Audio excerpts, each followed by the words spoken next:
Salut tout le monde, c'est le docteur Mike et aujourd'hui, on va parler de l'hépatite A. C'est une infection du foie qui peut causer des symptômes désagréables et parfois graves. Comprendre cette maladie peut vous aider à vous protéger et à protéger vos proches. Alors, restez avec moi pendant qu'on explore les causes, les symptômes, les traitements et la prévention de l'hépatite A. L'hépatite A se transmet principalement par voie fécale-orale, ce qui signifie qu'elle se propage en ingérant de l'eau ou des aliments contaminés par des matières fécales contenant le virus. Imaginez par exemple manger des fruits ou des légumes lavés avec de l'eau contaminée, ou consommer des fruits de mer crus provenant d'eau polluée.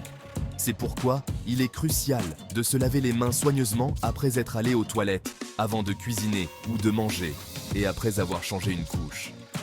Le contact direct avec une personne infectée peut également propager le virus. Cela peut se produire en partageant des ustensiles, en touchant des surfaces contaminées ou en ayant des rapports sexuels avec une personne infectée. Il est important de noter que le virus de l'hépatite A peut survivre sur des surfaces pendant plusieurs semaines, d'où l'importance d'une bonne hygiène des mains et d'un nettoyage régulier des surfaces. Dans les pays en développement, où l'accès à l'eau potable et aux installations sanitaires est limité, l'hépatite A est plus fréquente. Les voyageurs se rendant dans ces régions doivent être particulièrement vigilants quant à la consommation d'eau et d'aliments sûrs. Il est conseillé de boire de l'eau en bouteille, d'éviter les glaçons, de peler les fruits et légumes soi-même et de s'assurer que les aliments sont bien cuits. Les symptômes de l'hépatite A peuvent varier d'une personne à l'autre et certaines personnes infectées, en particulier les jeunes enfants, peuvent ne présenter aucun symptôme. Cependant, lorsque les symptômes apparaissent, ils se manifestent généralement 2 à 6 semaines après l'infection. Parmi les symptômes les plus courants, on trouve la fatigue, la perte d'appétit, des nausées et des vomissements, des douleurs abdominales, une urine foncée et une jaunisse. La jaunisse est un symptôme caractéristique de l'hépatite A, qui se traduit par un jaunissement de la peau et du blanc des yeux. Elle est due à l'accumulation de bilirubine, un pigment biliaire, dans le sang. La bilirubine est normalement éliminée par le foie, mais lorsque le foie est enflammé, il ne peut pas fonctionner correctement. Dans de rares cas, l'hépatite A peut entraîner une insuffisance hépatique aiguë, également appelée hépatite fulminante.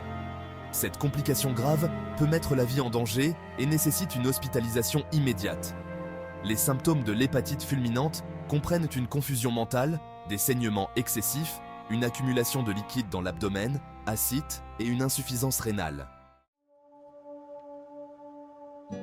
Contrairement à l'hépatite B et C, l'hépatite A est une infection aiguë qui ne devient pas chronique. Cela signifie qu'une fois que le système immunitaire a combattu le virus, la plupart des gens se rétablissent complètement et développent une immunité à vie contre l'hépatite A. Cependant, la récupération peut prendre plusieurs semaines, voire plusieurs mois, pendant lesquels il est important de se reposer et de laisser le foie guérir. Pendant la phase de récupération, il est essentiel d'adopter un mode de vie sain pour soutenir le foie. Cela comprend une alimentation équilibrée, pauvre en graisse et riche en fruits, légumes et protéines maigres.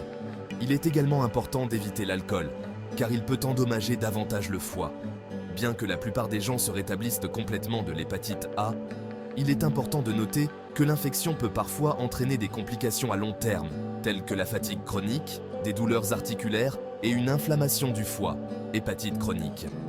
C'est pourquoi il est crucial de consulter un médecin si vous pensez avoir été exposé à l'hépatite A ou si vous présentez des symptômes de la maladie. La bonne nouvelle, c'est qu'il existe un vaccin sûr et efficace pour prévenir l'hépatite A. Le vaccin est administré en 2 doses, à 6 mois d'intervalle, et offre une protection à long terme contre la maladie. Il est recommandé aux enfants, aux voyageurs se rendant dans des zones à risque, aux personnes ayant des problèmes de foie chroniques et aux personnes à risque d'exposition professionnelle au virus. Outre la vaccination, une bonne hygiène personnelle est essentielle pour prévenir la propagation de l'hépatite A. Lavez-vous les mains soigneusement à l'eau et au savon après être allé aux toilettes, avant de cuisiner ou de manger et après avoir changé une couche. Utilisez du désinfectant pour les mains à base d'alcool si vous n'avez pas accès à l'eau et au savon. Lorsque vous voyagez dans des zones où l'hépatite A est courante, soyez vigilant quant à la consommation d'eau et d'aliments. Buvez de l'eau en bouteille. Évitez les glaçons, pelez les fruits et légumes vous-même et assurez-vous que les aliments sont bien cuits. Évitez de consommer des aliments crus ou insuffisamment cuits, en particulier les fruits de mer. On a couvert les modes de transmission, les symptômes, l'évolution et la prévention de l'hépatite A. J'espère que cette vidéo vous a permis de mieux comprendre cette infection du foie. N'oubliez pas, la prévention est la meilleure défense contre cette maladie. En vous faisant vacciner, en pratiquant une bonne hygiène et en prenant des précautions alimentaires et hydriques, vous pouvez réduire considérablement votre risque d'infection. Si vous avez des questions ou des inquiétudes concernant l'hépatite A, n'hésitez pas à consulter un professionnel de la santé. Il est important de se rappeler que l'information est la première étape vers la protection de votre santé et celle de vos proches. Merci de m'avoir suivi et prenez soin de vous.